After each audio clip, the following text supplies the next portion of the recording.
esperamos tener un buen conversatorio hoy día. Yo soy Elisa de Miranda Osorio, jefe de educación de la Corporación Municipal. Así que bienvenidos. Bueno, buenas tardes. Otro que se presente, ahí cada uno. Maestra Lucía, que usted no la conoce. Ya, sí. Yo soy, bueno, Jorge, cada vez que viene a KENAC siempre nos topamos, no conversamos quizás mucho, pero siempre nos estamos viendo. Yo leí el libro hace harto tiempo atrás y ahora lo volví a leer y sabe que sentía mucha nostalgia con la poesía porque veía que con esto de la pandemia los torneos, bueno, ya hacía un tiempo atrás que iban desapareciendo, pero con lo de la pandemia como que desaparecieron de las canchas de fútbol están llenas de pasto, son las ovejas ahora las que juegan ahí en las canchas de fútbol. Así que un gusto tenerte, Jorge, en una actividad con las escuelas. Qué bueno que te des el tiempo para estar con nosotros, tan lejos y tan cerca acá en la pantalla. Sí, sí. Igual un gusto. Eso. Un gusto ya. Bueno, nosotros nos conocemos de siempre, diría yo, de siempre, desde que llegó a KENAC, por una u otra razón. Quizá no hemos conversado mucho, pero nunca falta el tiempo para eso. Así que bueno, la maestra Amelia ahí que está cerquita. Hola, mi nombre es Amelia Cárdenas, estoy aquí al lado de la casa de sus papás porque yo a partir del año pasado estoy trabajando en la Escuela Amanecer 2000 de Leslie KENAC, así que un gusto conocerlo. Bueno, decirle que sus papás me han acogido muy bien aquí en su casa y en Valeria, que también es una gran amiga para mí. Yo conozco su libro desde el año 2008 por esas casualidades de la vida. Una ex pareja mía me regaló este libro para el Día de los Enamorados, que creo que usted se lo regaló o se lo vendió, no sé. Y desde ahí, y yo soy un amante del fútbol, así que desde ahí que me encantó. Este es como el libro local y el otro que yo leo es el Cosas de Fútbol de Eduardo Galeano, que también me entero de todo lo que pasó en los años remotos, a otro nivel por supuesto, pero a nivel local yo también viví muchas de estas cosas porque como yo trabajé en Apiao, también iba a todos los torneos y muchas cosas de estas uno las ha vivido como ser extra porque quizá, como yo siempre he dicho, uno como que volvió en el tiempo, porque yo igual soy de la isla de Lemuy, de Pukeldón, ya no vivimos estas cosas tanto, pero yo como que volví a revivir todo esto que contaban los abuelos, así que le agradezco por el libro también, aquí usted me lo o sea, me puso una dedicatoria, así que tengo como un cariño especial por este libro que, como le digo, tengo del 2008. Eso es. Ese libro nació, o sea, se publicó el año 2006 en Osorno, fue la primera edición de la Iluminada Circunferencia. El libro que yo les envié ahora es la segunda edición, publicado en Valdivia, en la imprenta Cultrum, una muy buena editorial, y ahora me acaban de llamar de Santiago, porque en Santiago quieren hacer la tercera edición, por lo tanto es un libro que se va expandiendo a través del tiempo, y la memoria es lo que está dando sustento a esto, o sea, estos juegos de nosotros desde niños son los que le están dando vida y se está reviviendo, como decía la señora Elba, porque de verdad, cuando yo quise hacer este libro, la idea era justamente, igual que en el libro Huayteca, es tratar de recopilar todas las historias y mantenerlas y sustentarlas, ¿cierto? Para que cuando nosotros ya no estemos, esto quede presente, quede vivo para los niños que vienen a futuro. Ese era mi objetivo inicial. Después se van complementando otros objetivos, pero ese era el objetivo inicial. Sí. Absolutamente vigente, de hecho, lo vamos a conversar más ratito. Maestra Angélica, por favor. Hola, mi nombre es Angélica Bendaño Bontes, trabajo en la Escuela Rural Los Pinos de Lilín. Por aquí igual comenzamos a leer su libro con mis estudiantes de octavo básico. El primer poema, obviamente, que leímos fue el de Torneo en Lilín. Ahí los chiquillos empezaban a tratar de recordar o sea, de saber quién era Sergio Buenchur. Así que resultó bien lindo y quise empezar con ese, obviamente, para motivarlos y que continuemos leyendo su libro. Me impresiona harto el tema metafórico que tiene, bien importante. Eso me llama harto la atención. A veces me resulta no tan fácil comprenderlo, debo admitirlo. Pero nada, ahí lo he ido leyendo, he ido revisándolo. Así es que agradecer y felicitar su iniciativa porque, bueno, para mí no es como tan cercano el tema de los torneos, no me tocó tanto vivirlo. Sí recuerdo de mi infancia que a mi papá le gustaba mucho ir, porque yo en mi niñez vivía en Caguach, o sea, hasta como los 5 años, y recuerdo que a mi papá le gustaba mucho ir a los torneos. Eso, gracias. Una consulta, Angélica. ¿Tú eres pariente de Ramón Avendaño, de los Avendaños de Caguach? Sí. Sí. Bueno, yo jugué con Ramón Avendaño, cuando Avendaño jugaba con los Mayorgas, la isla Caguach, y tenían un tremendo equipo. Bueno, ese Ramón es mi tío. Sí. Gracias. Sigamos con, a ver, otra profesora que estuvo en el LIM, pero ahora que está en Quinchao, la maestra Rita Ojeda.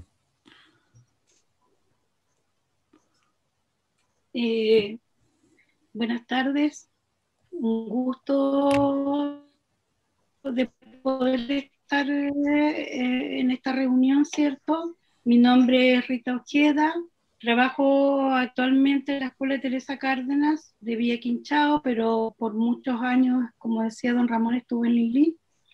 Y bueno, mirando el libro, también el primer poema que leí fue ese que hablaba de Lilín, de don Sergio, de alguien llamado Amado Millán, Manquilepi.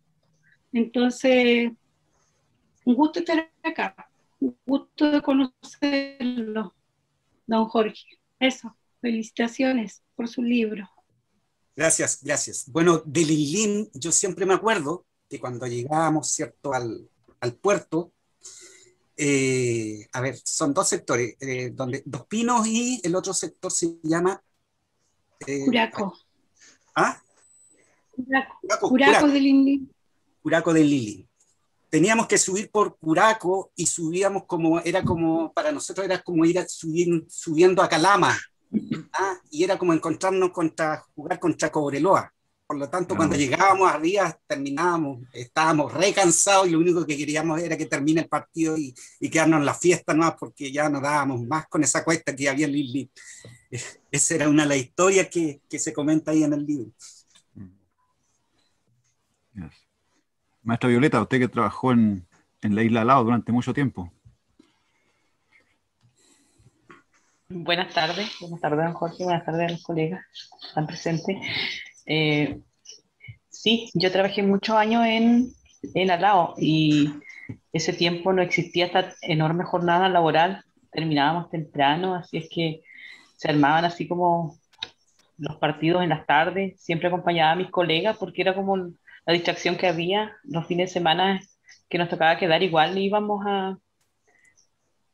los chicos iban a jugar, los colegas, y nosotros los acompañamos, así que, y en mi infancia también, en el lugar donde yo soy oriunda, igual eran muy, muy famosos los torneos de fines de semana, así que mi familia siempre, íbamos en familia, en patota, así es que no habían muchos jugadores en mi familia, pero sí ir a mirar, apoyar el equipo del lugar era típico del domingo, así es que son bien familiares para mí también. Y comentarle a don Jorge que me gustaría leer mucho su libro, he quedado sin él, así es que si tiene alguno por ahí, no sé, sí. Me gustaría comenzar a leerlo así como lectura propia. Ya. Súper, y felicitarlo nomás y agradecer su tiempo y su dedicación para también dejar eso plasmado, como dijo usted, para otras generaciones, que como se ven ya como que se va perdiendo. Así es que son cosas vividas que es lindo recordar y como que a uno lo hacen retroceder en el tiempo. Actualmente trabajo en la Escuela Teresa Cárdenas junto a la maestra Rita. Y así que eso. Muchas gracias. Bueno, gracias. La maestra Nelda Hilnao está por ahí también, que ella trabaja en la escuela de Apiao, en horticultura. Buenas tardes, soy la profesora Nelda, trabajo en la isla de Apiao, como decía don Ramón, en el sector de horticultura, en la escuela de horticultura. Ya realizo lenguaje en primer ciclo a los niños de primero a cuarto básico. Ya, bueno, en relación al libro, considero que hay muchas vivencias relacionadas, ¿cierto?, al tema del fútbol, sobre todo a nivel local, a nivel de isla y sectores rurales. Yo soy de un sector rural y como que se vienen muchos recuerdos a la mente, como decía también la profesora Violeta. Así es que un agrado conocerlo, don Jorge, y también gracias por este tiempo y esta oportunidad de poder compartir con usted. Eso. Bueno, gracias. El maestro Luis Cárdenas está en la isla de Lao. Hola, buenas tardes a todos. Hola, maestro. Mi nombre es Luis Cárdenas. Trabajo actualmente en la Escuela de Lao, alrededor de 11 años. Bueno, el libro me identifica un poco también porque me considero futbolero. Practico harto el fútbol. Fui partícipe también de torneos en el sector rural de la isla de Quinchao, Utique, Quinchao, por ahí chequean a veces. Entonces, como decían los colegas, le trae uno, se le viene a la mente muchos recuerdos y todo lo que pasa ahí en torno a los torneos, que en su momento quizás uno no lo valoraba, pero tiene una riqueza cultural enorme, ¿ya? Y que, no sé, haciendo memoria hoy día, eso ya se perdió, básicamente. Eso, no sé, les comento, cuando yo llegué aquí ya en la isla de al lado, no se hacían torneos, hace 11 años atrás y hasta la fecha se perdió el torneo, se perdió eso, y tampoco salían a las islas a Piao o a Cholnega a hacer torneos. Ahora, hace como 2 años atrás recién como que se comenzaron a entusiasmar y a salir nuevamente. Pero súper lindo, como le digo, el libro, y me llamó la atención los torneos que están con el nombre de Torneo 73 y Torneo 78, y donde hace relación a momentos históricos de nuestro país también, de cómo quizás los torneos fueron un espacio de escape quizás para las familias en esas situaciones especiales que vivía el país. Y eso por el momento, ¿ya? Muy bueno el libro, como le digo, y me lo tomé una tarde y casi me lo leí completo, porque me fue atrayendo y me metí tanto en el libro que casi lo terminé en un momento, en 1 o 2 horas leyendo.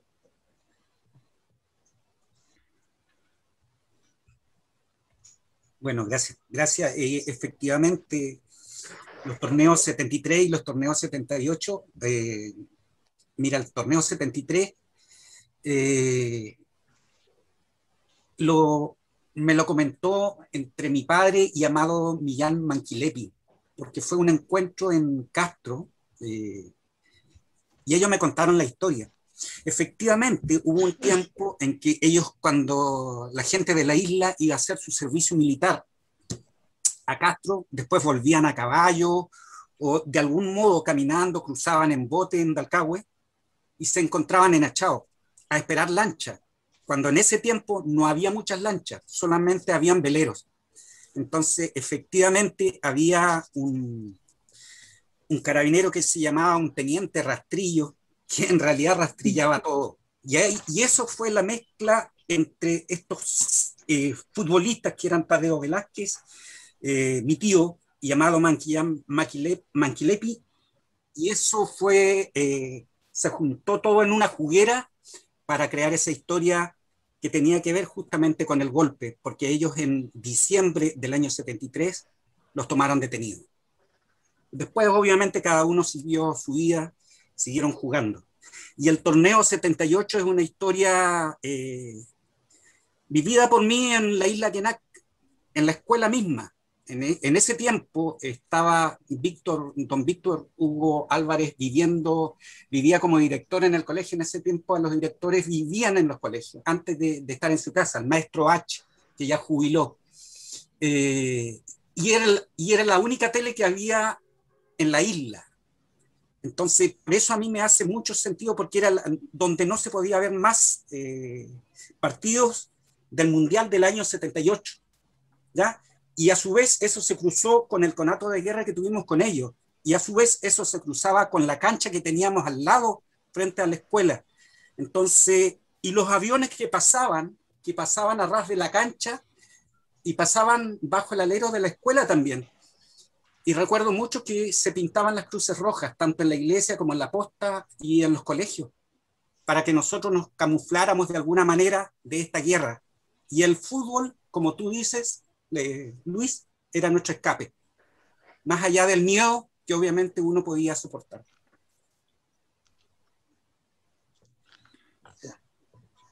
Gracias.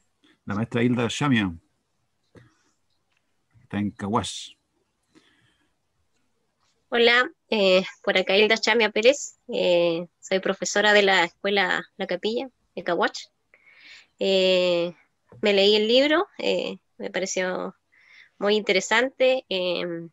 Habían varios nombres ahí que igual tengo el privilegio de conocer, como los Mayorga, los Bauda, y también otros nombres que aparecen por allí. Así es que fue bastante agradable leerlo y encontrarme con esos nombres de esas personas. Y también hace un tiempo también participar de algunos torneos que se hacían acá en la isla. Así que muy, muy satisfecha con el libro y también tengo varias preguntas para hacerle más adelante. Bueno, ok, gracias. Hola. Hola, hola. Hola. Nicole, oriunda de Meulín. Hola, Nicole. Bueno, me he leído algunos de los poemas. Mi colega me prestó un libro y son muy interesantes. Bueno, me fui primero al de Meulín, al torneo de Meulín. Y es genial que usted haya plasmado esta vivencia en este libro, porque los torneos, bueno, yo alcancé a ir a torneos cuando todavía los premios eran la vaquilla, los corderos, cuando todos los equipos se quedaban y después se iban tarde.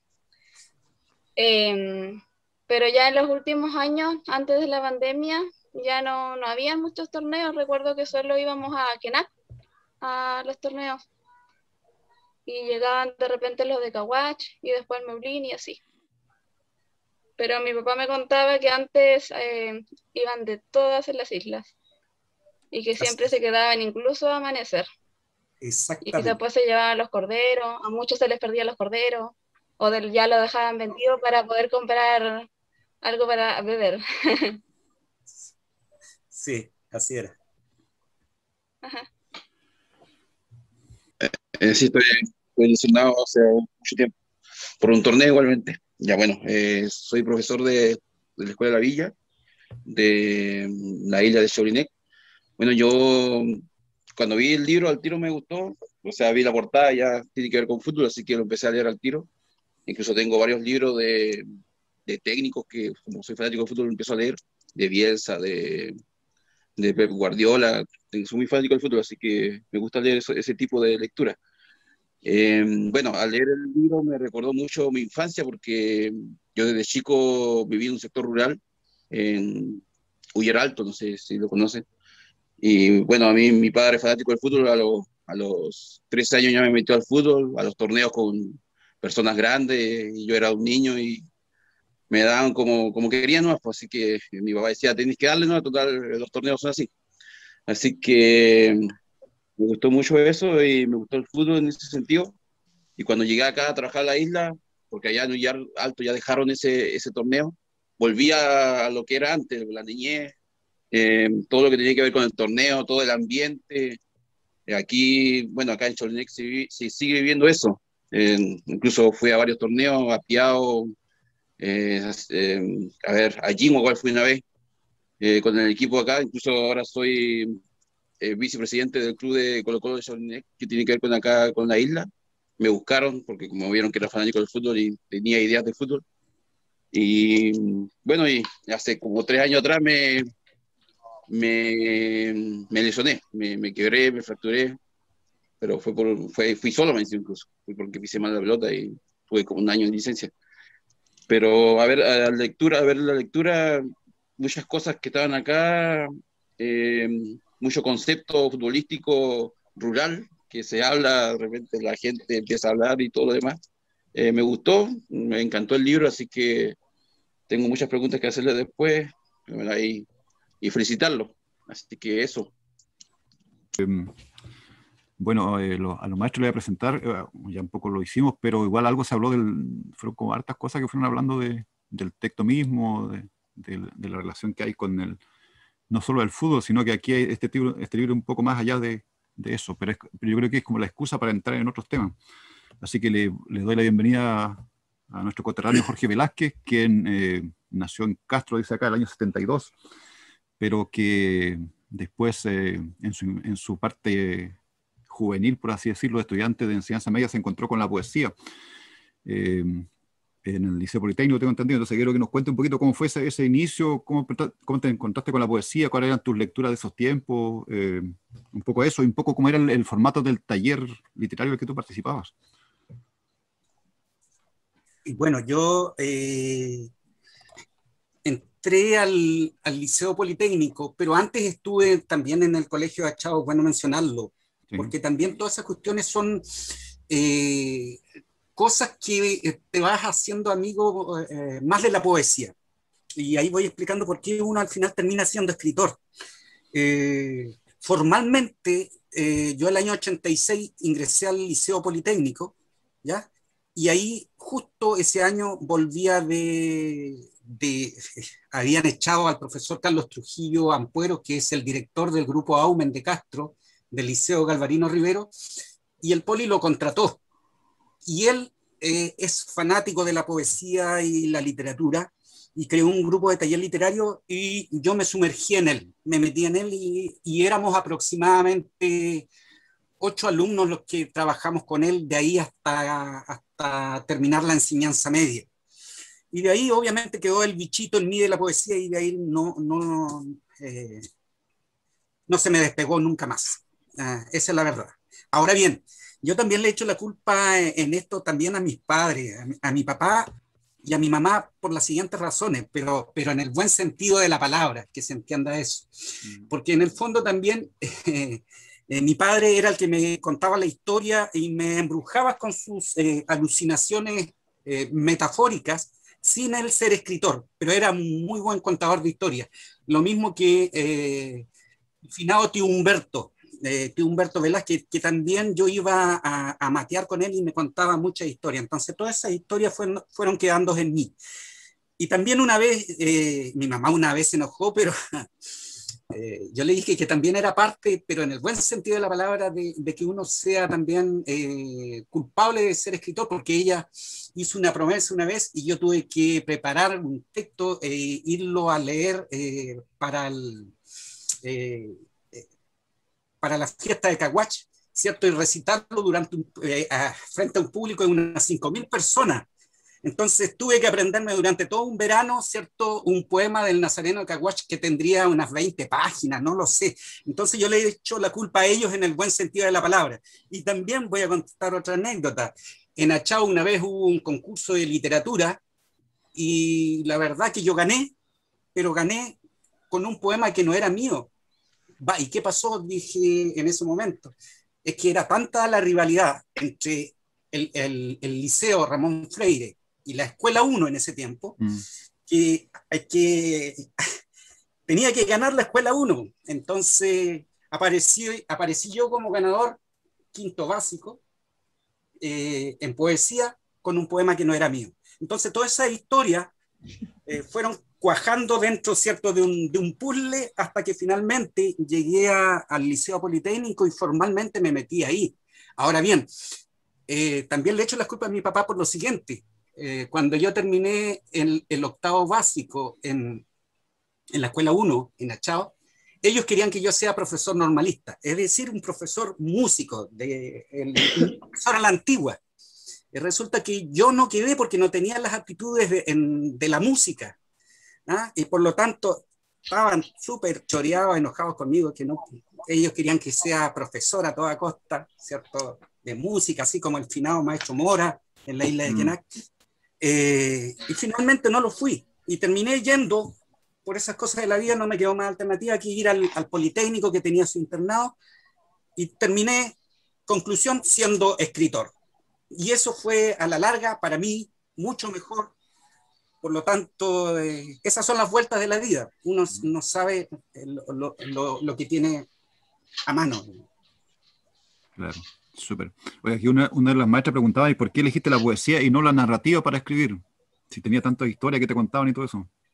Es que por eso, porque cuando ya me metí formalmente con el taller de Carlos Trujillo en poesía, la poesía para mí es como la lagrimilla, porque la narrativa, tú puedes ir contando mucha historia, muchas cosas, pero a mí me gusta más corregir que escribir.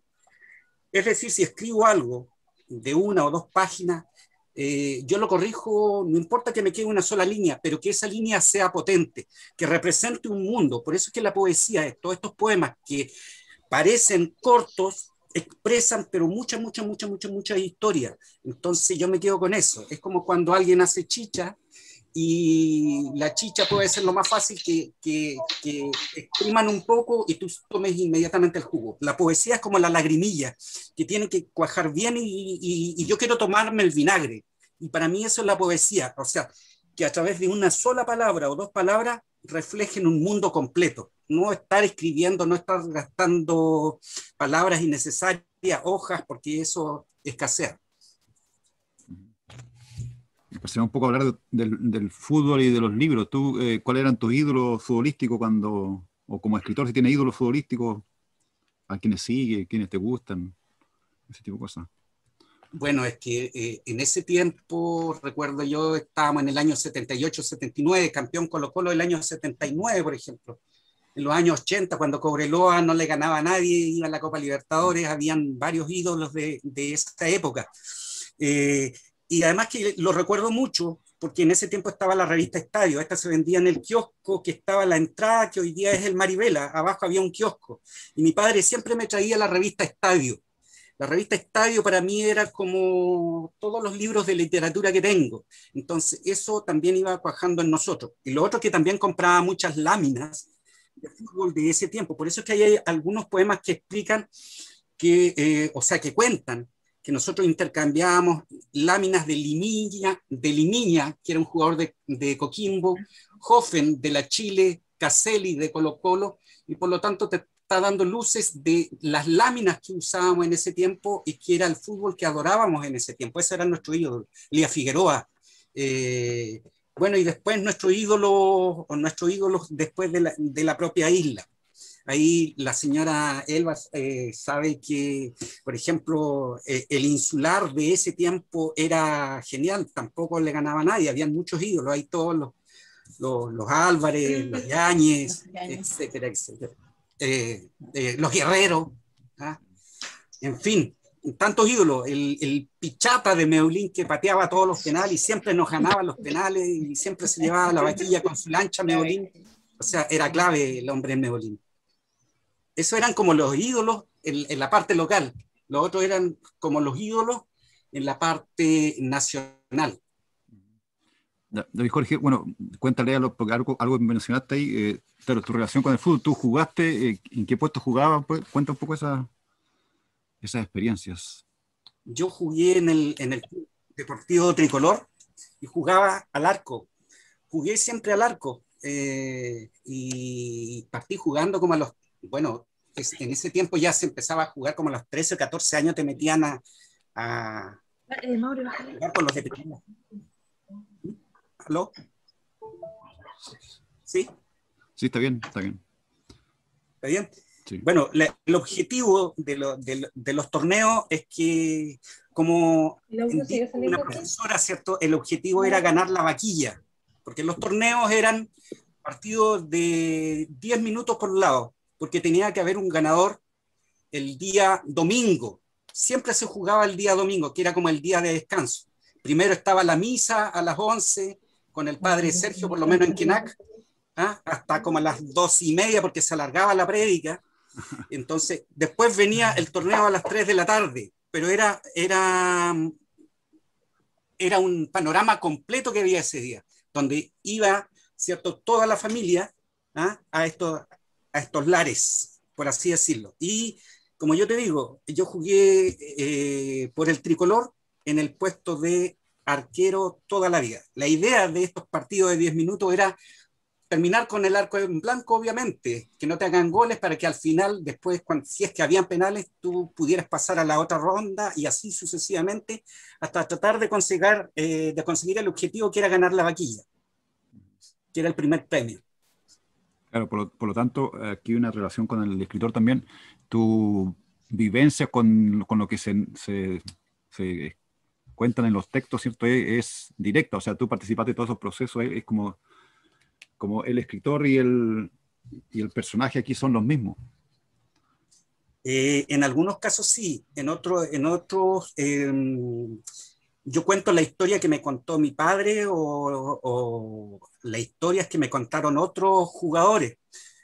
Nosotros, recuerdo, también teníamos un bar que manejaba mi padre. Mi padre tenía una lancha y un bar. Entonces, por los dos lados también me retroalimentaban las historias que sucedían. En las lanchas, obviamente, nos juntábamos con los compañeros y empezábamos a contar la historia, o me contaban las historias los jugadores más viejos de qué había pasado en otros torneos, y así sucesivamente. Y después, cuando llegábamos al bar, porque a veces pasábamos al bar si llegábamos temprano, se seguían contando historias, entonces siempre se iba retroalimentando este libro de cosas. Y obviamente está la parte personal, efectiva, que uno vivió también. Sí, algo de eso nos preguntaban igual, claro. Porque una de las preguntas era, claro, las personas que se nombran ahí, ¿son reales o fueron inventadas? Y eso, algo ya se ha respondido datamente sobre eso. Para tu proceso escritural, ¿tú tienes rito igual que los futbolistas? O sea, ¿tienes cábalas, cosas así, procesos? ¿Vas como por etapas? ¿Se te ocurren la idea? ¿Cómo es eso? No, yo creo que es más que nada la ansiedad en ese tiempo. Por eso te digo que las misas demoraban mucho y eso producía una ansiedad enorme después para esperar el partido. Es más, muchos jugadores ante la ansiedad se tomaban unas cervezas antes y ahí entraban a jugar porque estaban muy ansiosos. Claro. Y ese era como un rito, Ese claro. Era como un rito. O pasaban a las sedes sociales que ya empezaban a vender, ¿cierto? Los vinos, los licores, o a comer algo, las empanadas, ¿cierto? Porque eso empezaba tipín 2, tipín 3 de la tarde, antes de los partidos. Por lo tanto, antes de los partidos ya había un rito sagrado, por así decirlo. Después del torneo estaba el otro rito, que era pasar a la fiesta, a bailar con chuteadores. A ver, cuenta un poquito esa parte. Lo que pasa es que después de terminado el fútbol, ¿cierto? Después que terminaban los penales, los jugadores victoriosos y derrotados, ambos se producía una camaradería, ¿ya? Que se juntaban todos y pasaban a tomar su cerveza y después comenzaba la fiesta. Empezaba la fiesta en la sede social. Y la mayoría de los jugadores pasaban con sus chuteadores nomás, porque no se cambiaban, porque no habían camarines en ese tiempo, ni siquiera habían cercos en las canchas. Por lo tanto, se continuaba con el rito después del torneo a la fiesta y después de la fiesta para las casas. Y ahí de alguna manera se llevaban la vaquilla o se llevaban los corderos, en la lancha o en el bote. Eso era lo que sucedía, pero se producía o sea, ahí nos conocíamos entre todos en realidad, ahí ya no éramos rivales, ahí conversábamos, se juntaba una java de cerveza, por así decirlo, y se mezclaban todo, por lo tanto era también era parte de la comunidad del fútbol, esa unión que se producía después de los partidos y los torneos. Lo que ahora le dicen el tercer tiempo. El tercer tiempo, sí. Claro, pero bueno. Oye, ¿y por qué decidiste escribir sobre fútbol? Porque alguien pensaría como, no sé, los escritores escriben sobre otras cosas y no algo tan, no sé, más simple, por decirlo, fútbol. Mira, te lo voy a contar de manera específica. Yo lo escribí porque, y lo tengo anotado, porque siempre me han hecho como esa pregunta. Cuando yo escribí este libro, no había ningún otro libro en Chile, ni siquiera yo creo que en el mundo, que sea un libro íntegro de poesía y fútbol. No lo había. Estoy hablando del año, cuando yo lo comencé a escribir, el año 2002. Lo terminé como el 2004, lo publiqué el 2006. Jamás hubo un libro íntegro de fútbol y poesía. No sé si lo hay ahora. Yo cuando comencé a buscar, solamente encontré un poema que se llamaba Oda a Platko, que era un arquero de España, y que alguien escribió ese poema en ese tiempo, cuando el Google y todos estos buscadores por internet eran incipientes. Era el único poema que había de fútbol.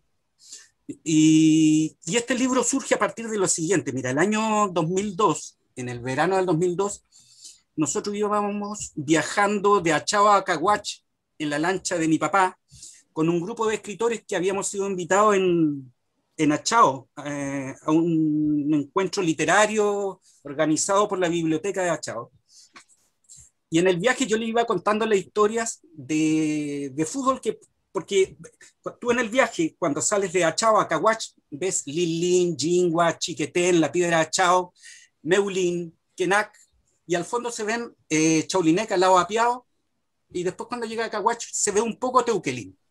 Y le iba contando las historias de fútbol que nosotros no habían sucedido. Le iba contando esto a un escritor argentino que se llama Jorge Espíndola, que hoy día está en Valdivia, que él es un poeta de Comodoro Rivadavia. Y al final, después de contarle toda esta historia, me dijo, che, ¿y por qué no la escribí? Porque ahí le fui contando cada historia que había pasado en cada una de estas islas. Entonces ahí me decidí, en ese verano del 2002, y ahí comencé a escribir en la isla Quenac de ese verano, y ese libro lo terminé en Osorno en el 2004 con toda la historia después que igual fueron sucediendo. Por lo tanto, el libro tiene un corte, por así decirlo, en términos de vivencias del año 2005 por ahí, y se publica el 2006, ¿ya? Eso es más o menos lo que pasa con eso. Y este libro está estructurado en tiempos, igual que un partido de fútbol. Un primer tiempo, un segundo, un tercero y un cuarto. Después en la reedición lo cambié, porque ahí agregué como los comentarios que se habían hecho a partir de la publicación del libro, los agregué como una especie de tiempos complementarios. Es decir, hice como que si fuera un partido de fútbol con comentaristas que cuando terminan el partido van comentando los sucesos del libro. Bueno. Eso es más o menos la historia formal de cómo nace el libro. Ya, pero esa estructura tú la concebiste una vez que ya estabas inmerso en la escritura, o previamente hiciste primero la estructura y después fuiste armando los poemas? No, primero se arman los poemas. Las estructuras las vas armando después como un rompecabezas, ¿no? Porque tienen que nacer las ideas primero. Por ejemplo, hasta el título, que en algún momento ustedes me lo preguntan, ¿de dónde nace el título? ¿O por qué es la iluminada circunferencia? La iluminada circunferencia justamente tiene que ver con la iluminada. La iluminada son los faroles, las lámparas, las luces. Cuando terminábamos los torneos, muchas veces terminábamos de noche, ¿ya? Y por lo tanto, había gente que estaban con sus lámparas al lado de los arcos, o con faroles, tipo los faroles de Mario Mayorga, al lado para que vean dónde iban a llegar los penales. Las canchas no se iluminaban. Por lo tanto, tiene que ver con la luz, ¿ya? Y la circunferencia tiene que ver con el balón, pero tiene que ver con el círculo, con el círculo de la vida y las consecuencias. Y por otro lado, también siempre me gustó la imagen del gol iluminado de Elías Figueroa, el gol iluminado de Elías Figueroa que hizo en el campeonato final, donde él salió campeón del Inter de Porto Alegre de Brasil. Y esa es su máxima corona, su máxima estrella. Entonces, tiene que ver con eso también, con el símbolo de la victoria sobre la luz, y en la luz, digamos. Sí, eso le iba a preguntar, claro, porque en el diseño de portada, claro, ahí como también se ve la otra lectura de que el fútbol es el centro como de la comunidad, o sea, como que algo que te iba a comentar también, que el torneo de fútbol tiene un sentido comunitario acá, pero la cancha es como que la vida de esta comunidad, ¿cierto?, gira en torno a eso. Exacto, esa es la otra lectura, y efectivamente, como yo te decía, el domingo era un tema comunitario, era la comunidad, iba a la isla en masa a ver estos partidos de fútbol, pero no solamente había fútbol, sino que había comunidad, comida, bebida, baile, o sea, era una actividad que le daba vida a la isla. Por eso es que como esa actividad era tan hermosa y como esto se ha ido perdiendo o se va perdiendo en el tiempo, y quizás se va a perder, espero que no, porque ya no hay ni siquiera jugadores, quedan muy pocos. Es lo que yo le quise dar sentido a esto, le quise dar vida a este fútbol, a esta comunidad, a esta, no sé, vivencia, para que siempre la recordemos, siempre la tengamos en la memoria. Bueno, comentaste también de que buscaste poesía o textos sobre el tema, pero también leíste a otros autores, me imagino, para armar este libro, ¿cierto? Sí. ¿Puedes contar un poquito eso? Porque el escritor siempre está leyendo a los demás, o sea, tiene que saber qué pasa no sé, en el mundo cultural en el que se mueve. Sí, indudablemente. Mira, yo acá justamente alguien me enseñó en algún momento a Galeano. Aquí lo tengo, por ejemplo. Tengo hartas cosas de fútbol por ahí, cosas que me regalaron, pero que eran más que nada crónicas de fútbol, o iba a la revista Estadio, la revista Triunfo y esas cosas. Pero yo me quedé más con la poesía universal y la poesía también local, pues, del mismo grupo Aumen y la poesía universal. Porque igual comprendo que tú para hacer algo de fútbol no tienes por qué simplemente leer poesía o literatura de fútbol. Lo importante es que teniendo claro el concepto, tú también tengas claro, ¿cierto?, las imágenes, las metáforas, las figuras literarias, y ahí todo es una mezcla. Es como cuando se hace un raitimiento de chancho, ¿cierto?, y tiene que quedar perfecto. El aceite, la carne, la grasa, es un todo. Por lo tanto, yo leía, por ejemplo, en ese tiempo, Walt Whitman, Ezra Pound, Nicanor Parra, Raúl Zurita, Vicente Huidobro, Floridor Pérez, poetas locales como Sergio Mancilla, Mario Contreras, Mario García, Carlos Trujillo. O sea, yo creo que ahí en las lecturas tú tienes que ser diverso, tienes que leer de todo. Además que teníamos, en ese tiempo se generó una instancia de que muchos colegios de la provincia de Chiloé, porque en la comuna de Quinchao creo que solamente el Liceo Ramón Freire con Ramón Mancilla estaba haciendo taller literario en ese tiempo. Sí, otros como Jaime Márquez, Rosabetti Muñoz, y otros estaban haciendo talleres en otros lados, por lo tanto también eso era complementario y nos hacía muy bien y nos enriquecía mucho en el sentido estrictamente literario, ¿ya? Por lo tanto, eso conjugado con nuestras cosas de vida, se fusionaban, pues, y eso hacía el trabajo, digamos.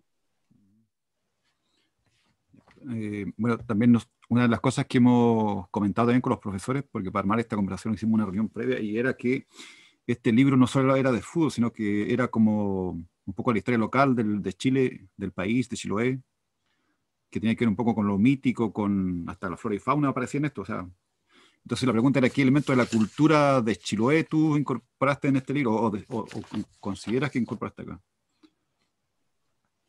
Es que aparte hay elementos, efectivamente, pero aparte de elementos, este libro tiene que ver,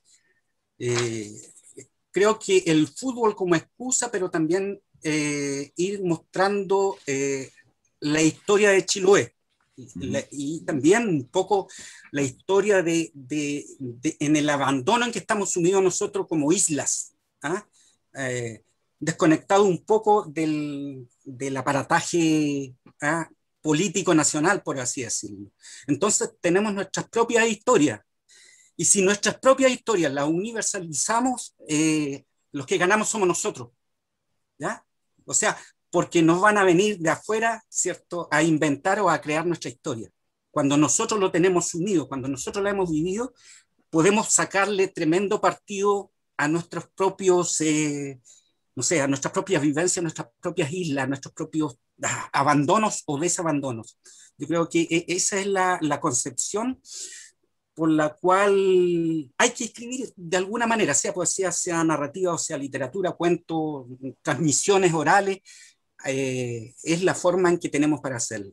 Ahora, ¿qué elemento hay aquí? Hay muchos elementos. Por ejemplo, está la fiesta Caguach, están los rezos, por ejemplo, los rezos San Antonio en Quenac, están, ¿cierto?, los carneos de chancho, mira, hay un elemento re importante, nuestros viejos que se perdieron muchos torneos por ir a la Patagonia, ¿ah?, por ir a las esquilas, ¿ya? Y después, obviamente, que viene el concepto moderno de la modernización de Chiloé, y eso también quiebra un poco, ¿cierto?, nuestros propios juegos, nuestros propios contextos. Por ejemplo, la llegada de la salmonera, que con la llegada de la salmonera hizo que hayan turnos, y al haber turnos, ¿cierto?, nosotros ya no contábamos con nuestros jugadores, ¿ya?, porque estaban en la salmonera. Y eso va haciendo perder también el hilo de esta hermosa historia que son los torneos de fútbol. Claro, el tema de la migración es importante, claro, la migración como modernización. Mira, quisiéramos pasar ahora, no sé, a la parte de preguntas. No sé si hay, porque hay algunos poemas en específico que algunos profes quieren como hacer consultas. Por ejemplo, no sé si la maestra Angélica, por ejemplo, tenía consultas sobre el primero. Bueno, aprovechamos a saludar igual a don Hernán Velázquez, que está por ahí conectado.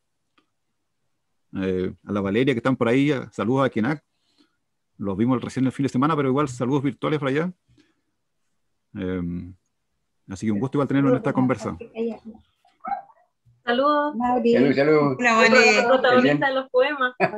Gracias. Sí, ahora vamos a pasar a esa parte, creo.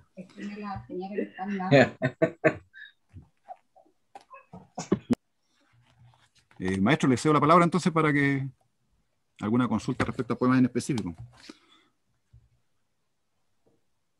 Yo tengo una consulta. Ya, maestra Hilda.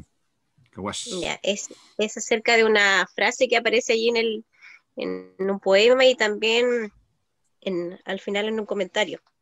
¿Qué significa la frase un islote somos, un chalupón forastero en lo invisible? ¿Qué sentido o qué significa para don Jorge esa frase? Es que mira, es una metáfora, en todo caso. Cuesta para el propio autor darle significado a ciertas frases, porque son las metáforas y las imágenes pueden cambiar de un momento a otro. O sea, hoy día ya quizás no va a representar lo mismo que yo sentía en ese tiempo cuando se escribió. Pero un islote somos, es que, y yo lo digo en otro libro, cada uno es una isla, cada uno es un mascarón, y eso está en el libro Guaitecas. Y de hecho, para llegar al concepto, y de hecho, cuando yo digo también, no dejes de ir a Quenac, la isla no irá por ti, estamos diciendo que aunque seamos, ¿cierto?, el instinto es lo que está en nosotros, o el instinto está en nuestro barco. Y un islote somos, forastero en lo invisible, es porque somos duro, por así decirlo, sobrevivientes al abandono en que estamos sumidos. Por lo tanto, siempre tenemos que sobrevivir de alguna u otra manera. Yo creo que en el Chile, nosotros siempre somos sobrevivientes. Nosotros los isleños, los chilotes, los quenacanos, los de Meolín, los de Teuquilín, somos sobrevivientes al abandono al que estamos inmersos. Eso es, nosotros somos los duros de verdad, sumidos en el abandono, pero seguimos viviendo y seguimos estando y tenemos que rescatar eso, lo de nosotros. Claro, lo comentábamos nosotros con los demás colegas aquí en la escuela y bueno, pensábamos lo del islote, si es por la isla, lo de forastero en lo invisible, quizás porque somos personas de repente tan frágiles que estamos de repente de forastero, ¿no? Por ese lado lo veíamos. Sí, pero a pesar de lo invisible, porque nosotros, mira, también no es invisible cuando viajamos y cuando hay olas, también pasamos a la invisibilidad.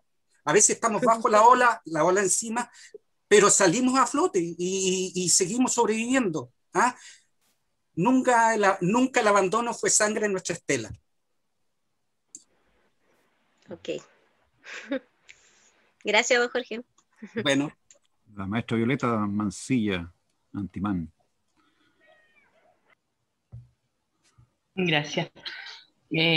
Bueno, siento que don Jorge se emociona en sus palabras y creo que representa muy bien lo que por muchos años hemos vivido, y me incluyo, porque ir a trabajar a una isla, a pesar de uno ser chilote y vivir acá en esta maravillosa isla, ir a trabajar a las islas interiores, porque uno va a la isla de la isla de la isla, o sea, estamos trabajando, la mayoría de los colegas que están todavía en islas, en una tercera isla.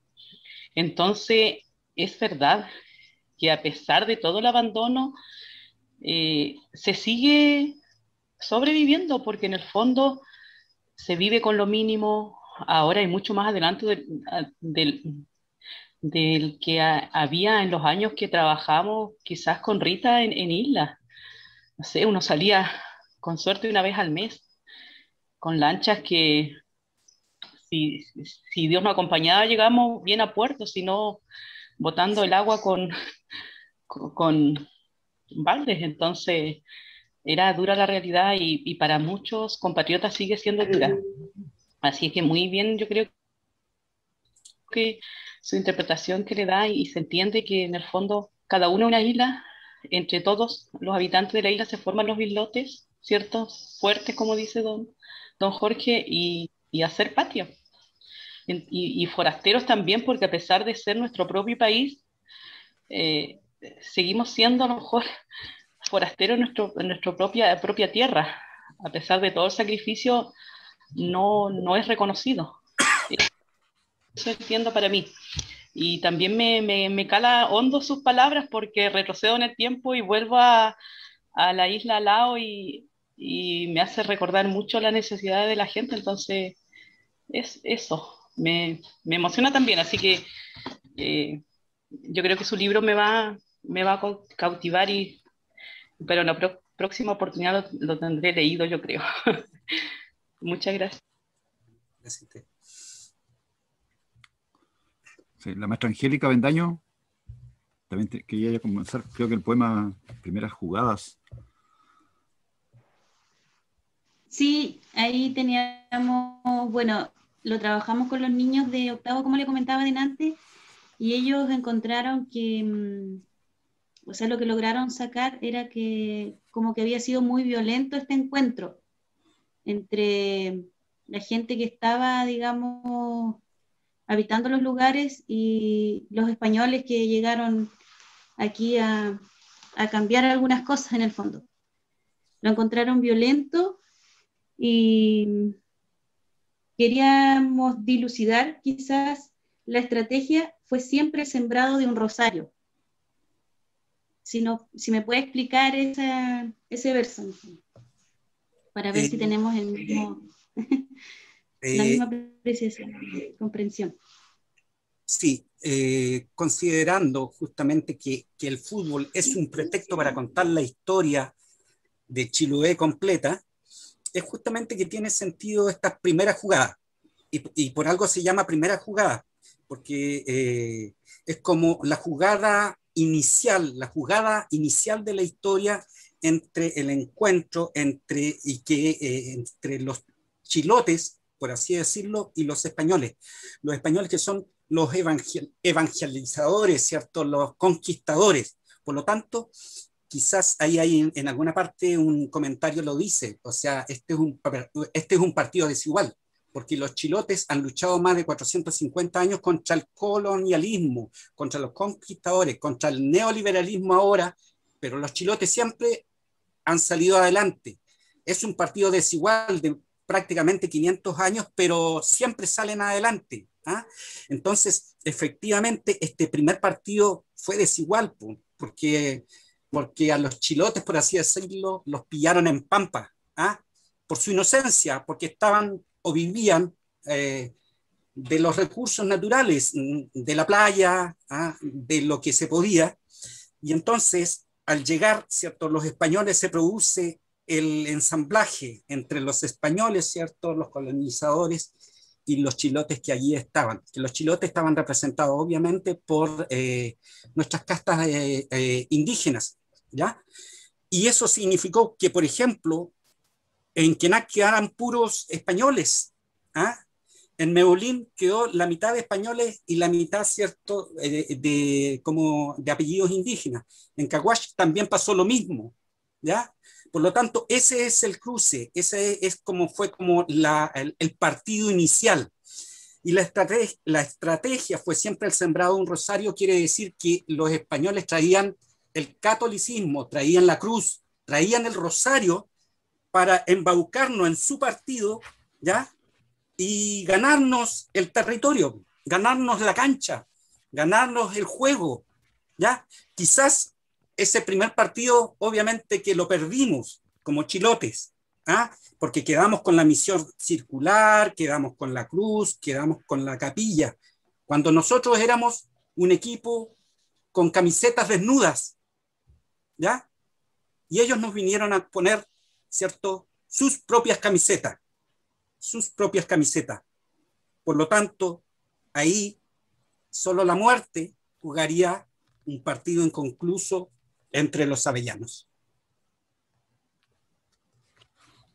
No sé si se entiende el concepto. Sí, sí, de hecho... Muchas gracias, sí. O sea, nosotros hicimos un... Sí. Sí, habría que agregar, maestra Angélica, que ese partido todavía se está jugando, que de alguna manera esa diferencia que se ve entre, de repente, entre una isla y otra, o entre los mestizos, por así decirlo, y los indígenas, de alguna manera todavía de soslayo se deja ver en, no sé, en algunas conversaciones, en algunos tratos, en hartos ámbitos. Entonces, eso también decirlo ahí. Aún hay gente que se cree superior a otra por el color de piel, por el apellido. Exacto. Sí, eso aún se sigue viendo.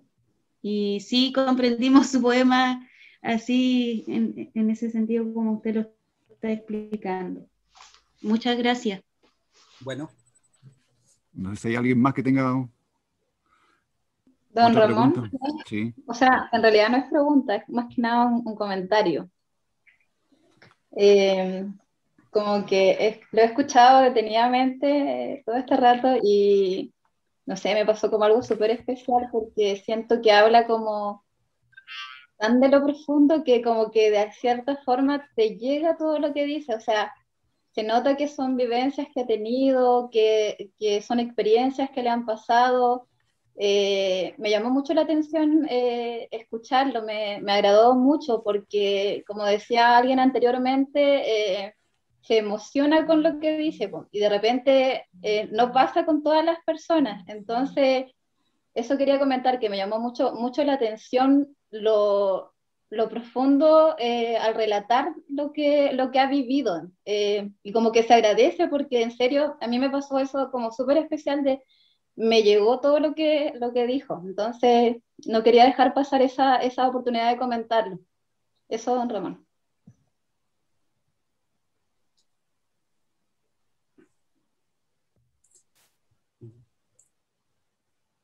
Sí, gracias. No, gracias a Jorge por la profundidad, el sentido que le está dando a sus textos, al revés de otra lectura. No sé si algún otro maestro tiene otra pregunta por ahí.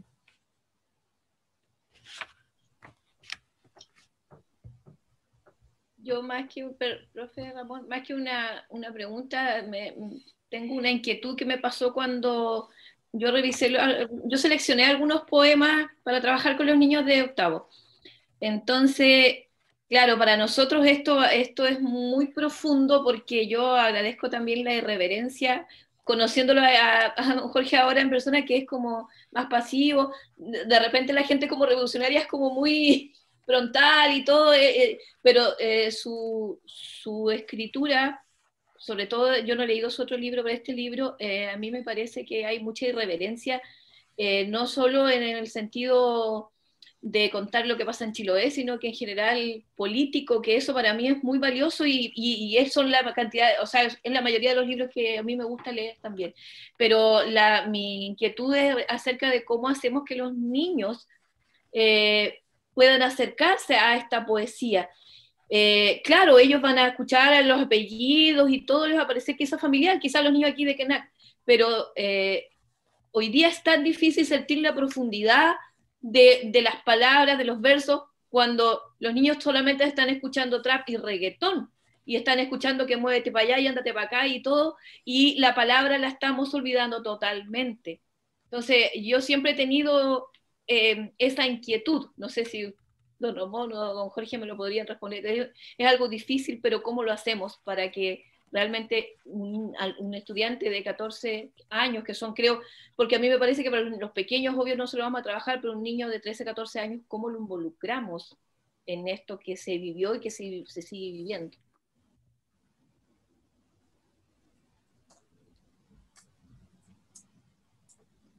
Ramón, o yo. Jorge. A ver, sí, es complejo. Es complejo porque hay muchos temas, y efectivamente yo no sé si en ese sentido los celulares, el internet ayudan más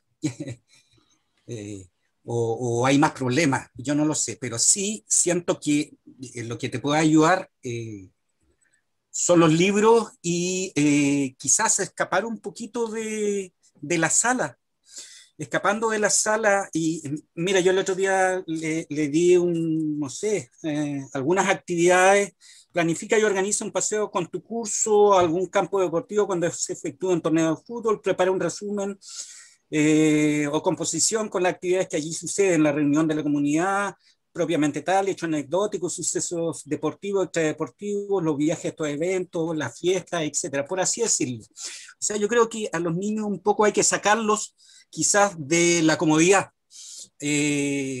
No sé, ir a la cancha, sentarlo, que toquen no sé, el pasto, ver qué están haciendo las ovejas, ¿cierto? Y que a partir de eso tú los puedes llevar a comprender otro momento, otra realidad, y no sé, invitarlos a soñar. Yo creo que por ahí está la cosa, o sea que a partir de eso quizás tú puedes convertir ahí un pequeño creador y un pequeño lector con eso, no sé, y leer algo ahí en la cancha. O sea, son cuestiones que creo que a veces hay que escapar de ciertos lados para poder transmitir el mensaje. Lo importante también es el mensajero. ¿Qué son ustedes?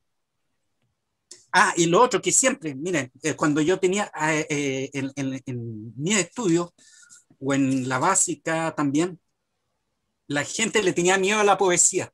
Y ese es un temor que hay que sacar de lado. No hay que tenerle miedo a la poesía ni a la literatura.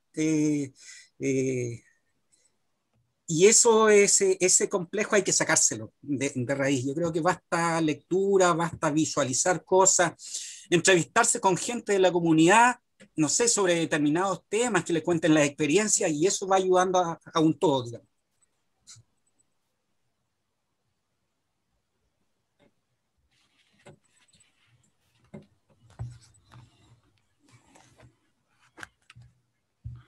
Sí, súper. Claro, de vez en cuando yo creo que hay que, las perspectivas, o sea, cuando uno ve su isla desde la otra isla, por ejemplo, tiene como una visión más general de lo que sucede. De repente te estás muy metido en sí mismo, o te tienes que alejar para ver el bosque y solamente ves el árbol, a veces, metáforas como esa. Última pregunta, ya estamos harto pasadito en el tiempo.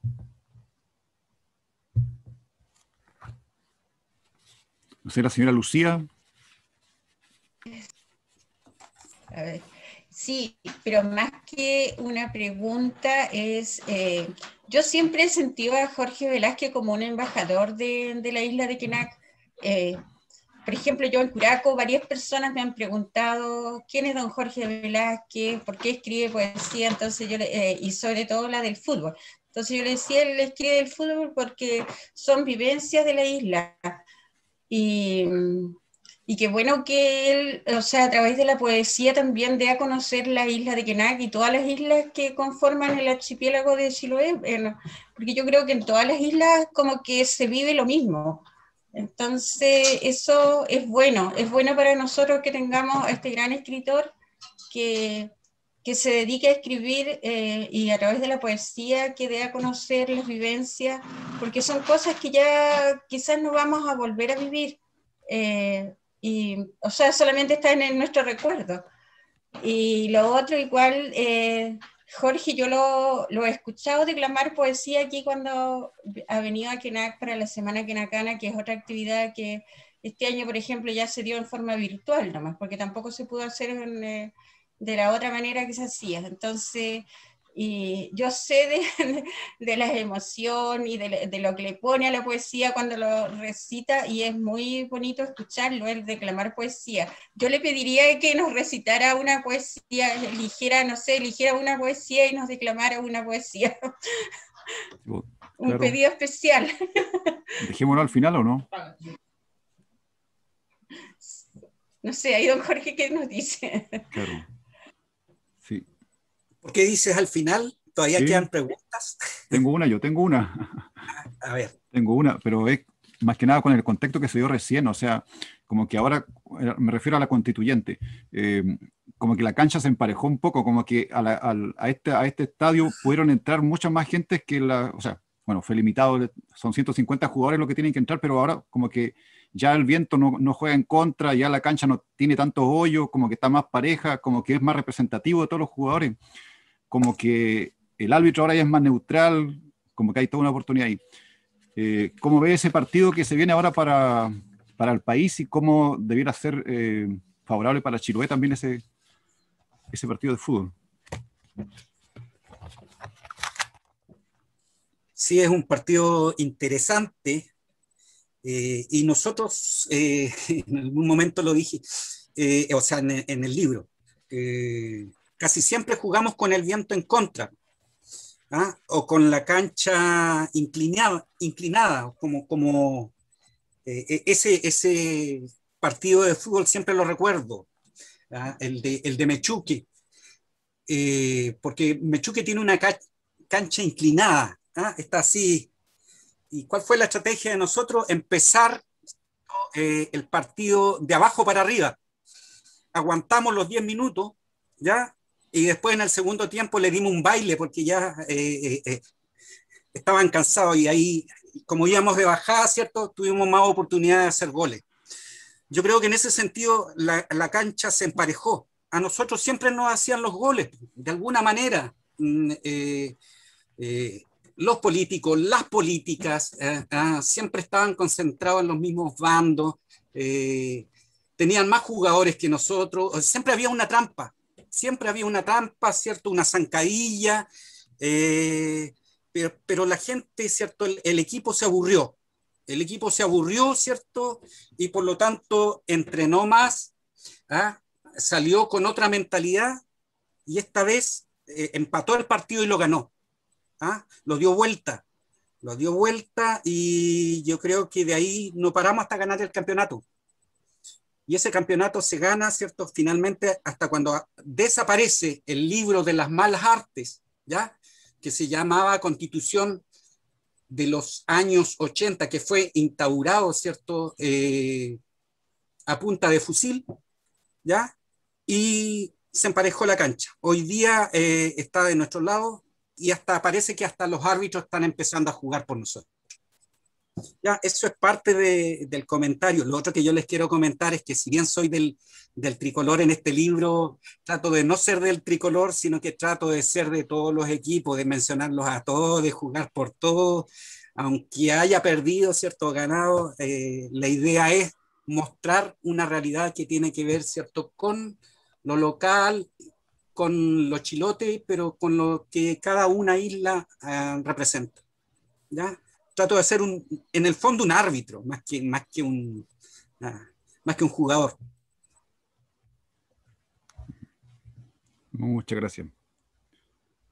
Sí, se dieron cuenta ustedes cuántas metáforas usó el autor ahí para referir, o sea, cómo metafóricamente nos dio un montón de ideas. Bueno, eso es parte también del lenguaje poético, ¿se dan cuenta? De repente la poesía nosotros la pensamos, claro, como tú decías, en el colegio de repente se piensa como que son todos los versos, son cuartetas nomás y que todos tienen que estar rimando, y eso no está demostrado, así que no es así. Ya. Eso es interesante, Ramón. Yo creo que justamente a propósito de la pregunta de Amelia hace un rato, eso, aquí hay que libertad. Esto es poesía libre. Lo importante, yo creo que sí, es que nosotros llevamos una música interna, así como el sentimiento, como la emoción, la profundidad, ¿cierto? Lo que nosotros conocemos. Creo que no hay que forzar ese tipo de poesía efectivamente. Yo creo que sí, que una cosa en lo que a mí en lo particular me ayudó mucho fue la libertad de escribir lo que quisiera y como quisiera. Creo, y eso es la poesía libre, ¿ah? Que el verso, ¿cierto?, diga mucho, ¿ah? Y nada que tenga que estar rimando. Y uno puede generar la rima cuando quiera, pero primero poesía libre, libertad de escribir lo que sea y donde sea, y cómo sea. Súper. Ya, ahora sí tu poema para ir cerrando este conversatorio, muy grato, y creo que cuando los maestros tengan más aprehendido, o sea, no de aprenderlo, sino que ya hecho suyo el texto, o sea, podríamos volver a intentar una nueva revisión quizás más adelante. Porque, ¿Puedo leer dos textos, Ramón? Porque estamos pensando, mira, el libro lleva 15 años, ¿sí? Y no ha perdido la vigencia. Fíjate que los partidos de fútbol se están jugando en distintas canchas, como la que hemos hablado recién, en la Constituyente. Sí, y no va a perder vigencia, como te dije recién, el libro. Ahora me compraron los derechos para hacer una tercera edición en Santiago, ¿ya? Por lo tanto, de ahí ya está, se desparrama, digamos, toda nuestra historia local. Que esa era la idea mía de este libro y lo que fue también este es el otro libro, el Guaytecas, ¿ya? Que también es historias locales, chilotas, pero que tienen que ver con el viaje, porque es un viaje que va desde el Seno Reloncaví, cuando partían los barcos, hasta el puerto de Chacabuco, Puerto Aysén, cuando se podía entrar a Puerto Aysén. Es el recorrido, es el viaje de todas las historias de nuestros padres, por así decirlo.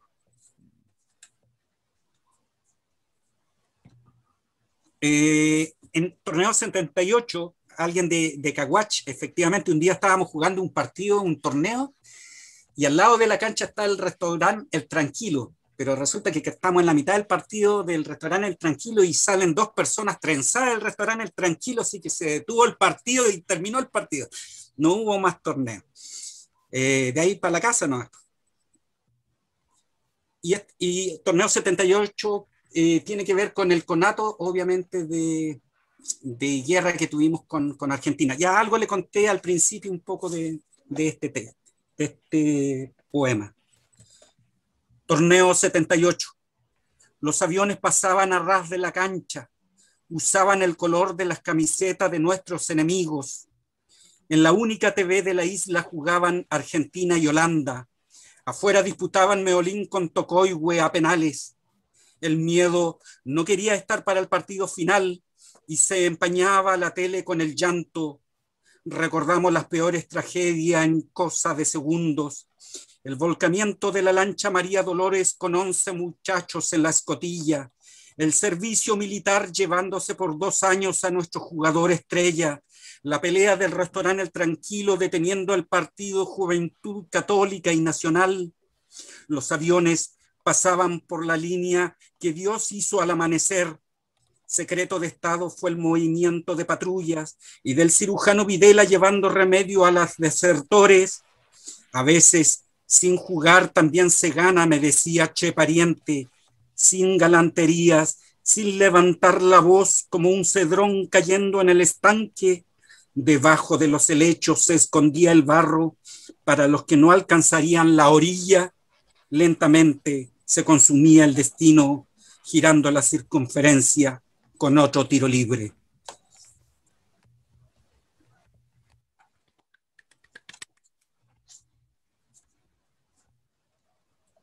Bueno, les voy a leer el último poema del libro,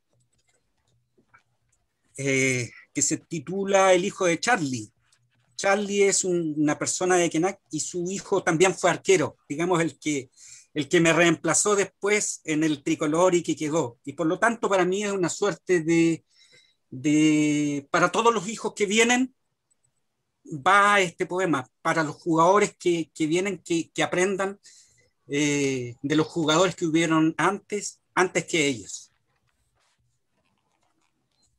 Y bueno, aquí está la señora Lucía Elba, acá están sus parientes también. El hijo de Charlie. Son tantas las historias que podría contarte, hijo, tantos los torneos como muertes picoteándome los ojos, pero te vi, juro, los mejores jugadores en esta isla, cuando tú no conocías representantes ni la TV se veía con la espesura del monte. Los Álvarez y Yáñez del Insular y Víctor Hugo tomando el mediocampo, de Caguas los Mayorga rápidos como Baudas, los Molinas en su bote chinguano construyendo victoria con la cabeza de Manzani, vi a Rogelio volando hasta el infinito con una tapada que tú podrías emular cuando te pruebes en Palestino, cuando a tu isla recuerdes con el estadio entrevistándote.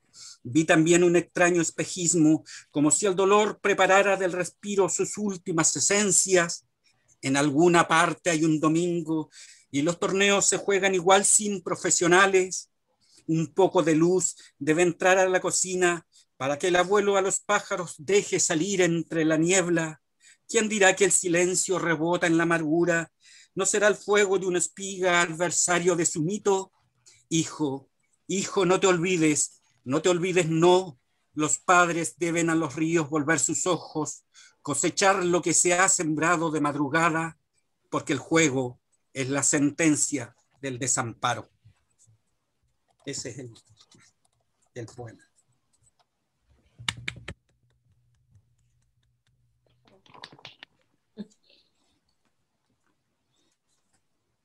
Bueno, Jorge, en nombre de los profesores acá de las distintas escuelas rurales insulares, básicamente de la comuna, te damos las gracias por todo este tiempo, por permitirnos conocer parte de ti y parte de tu obra, de la manera que lo expresaste también, la emotividad con la que nos comentaste muchas cosas, porque eso también es parte de la obra, o sea, una cosa son los textos escritos, pero también todo lo transversal que está detrás de eso. Un libro no se hace así nomás, sino que hay todo un proceso detrás, y no nos queda nada más que agradecerte y comprometernos con que vamos a seguir trabajándolo con los niños en el colegio, buscándole mayores lecturas, ¿cierto? Porque eso también se trata, aquí no hay una lectura única, y eso también es parte de nuestro proceso. Te bueno, agradecemos igual saludamos allá a la Valeria y a tu familia en Quenac, y a ti también, a tu familia en Osorno, que estén muy bien. Muchas gracias por tu tiempo. Gracias también por compartirnos parte de tu trabajo con esta comuna, ¿cierto? Porque también eres parte de esto. O sea, en el fondo uno cuando va a otros lados lleva su isla siempre la lleva, en el fondo. Eso bueno, es yo antes de cerrar también, igual quiero darle un saludo, ¿cierto?, a estos personajes que aparecen aquí en el libro, porque la mayoría de los personajes está vivo y son pero fundamentales dentro del libro. Por ejemplo, Vaina fue navegante, esquilador, y él trabajó con mi papá, por ejemplo, y fue un gran lanchero. Y fue uno de los mejores jugadores del tricolor, por ejemplo. Está, a ver, el portero Chati quizás jugó una vez un torneo, pero a mí me llamó la atención el Chati, el nombre del Chati, y además porque era muy bajito. Está de Meulín, por ejemplo, Cocheclavo, que era un gran arquero, también era bajito, ¿ah? Y siempre lo molestábamos, pero éramos grandes amigos. Picaleña. ¿Quién es Picaleña? Eran ustedes. Es nuestro concejal Luis Yáñez de la isla Quenac. Él es Picaleña, que también aparece aquí, ¿cierto? Inmerso dentro del libro. Condorito, que fue un jugador del Insular que una vez se mandó un autogol de la mitad de la cancha a Miguel Álvarez, su arquero. Por eso siempre lo recuerdo y mucha gente se debe acordar, ¿cierto? Está Tadeo Velázquez, que fue el central del tricolor, Amado Millán Manquilepi del San Luis de Linlín, que me contó la historia del poema del 73, está Manzani de Yingua, están los Mayorga, ¿cierto?, de la isla Caguach, y así tantos.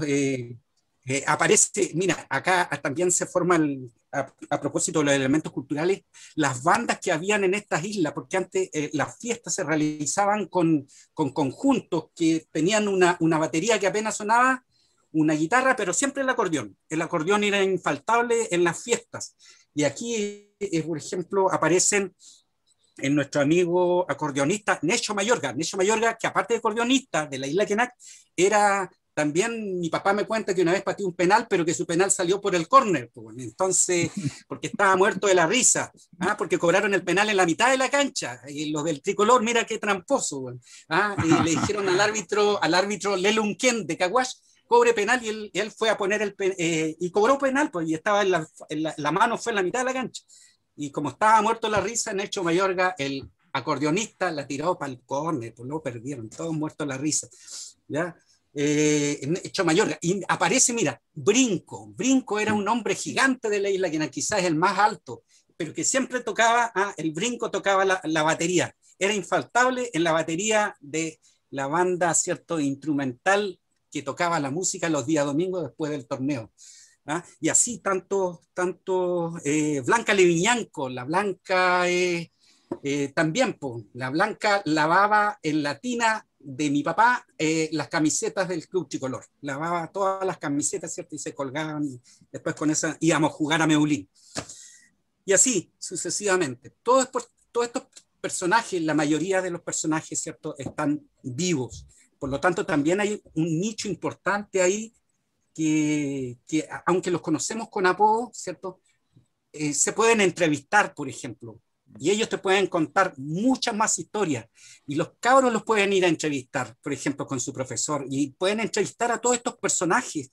porque estos personajes en el fondo son tesoro de la vida nuestra también, son más jóvenes, o sea, se nos murió Lelo Vargas, por ejemplo, el que iba a trabajar en la esquila antes que llegaran las salmoneras, en el poema de Meulín.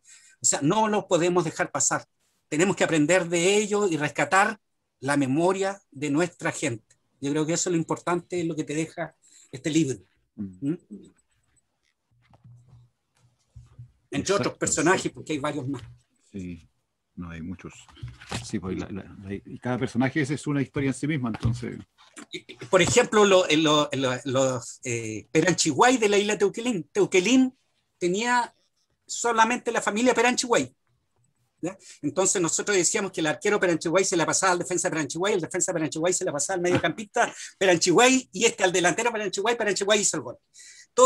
O sea, toda esa historia se podían contar y transformar en historia. Al final hice una historia muy parecida, pero con otros conceptos el poema de Teuquelin, por ejemplo. O sea, cada una tiene una connotación especial. Cada isla tiene tremendo valor. Lamentablemente no pudimos ir a jugar, o sea, alguna vez fueron a jugar al estero de Isla Piao, o a Piao también fue a jugar a Quenac, pero yo no lo pude hacer a la isla al lado a Piao Choline, pero sí en todas las islas de la comuna de Quinchao, excepto en estas 3. Bueno, Jorge, muchas gracias por todo lo que hemos dicho aquí, lo que hemos compartido. Mucha riqueza de todo tipo. Te agradecemos tu tiempo y estamos leyendo y releyendo tu obra continuamente. Bueno. Muchas gracias. Muchas gracias. Un placer. Gracias. Muchas gracias. Me encantó lo dinámico que es para contar sus historias. Bueno. Sí, muchas gracias. Muchas gracias. Chao, Jorge, gracias. Chao. Saludos a Quenac. Bueno.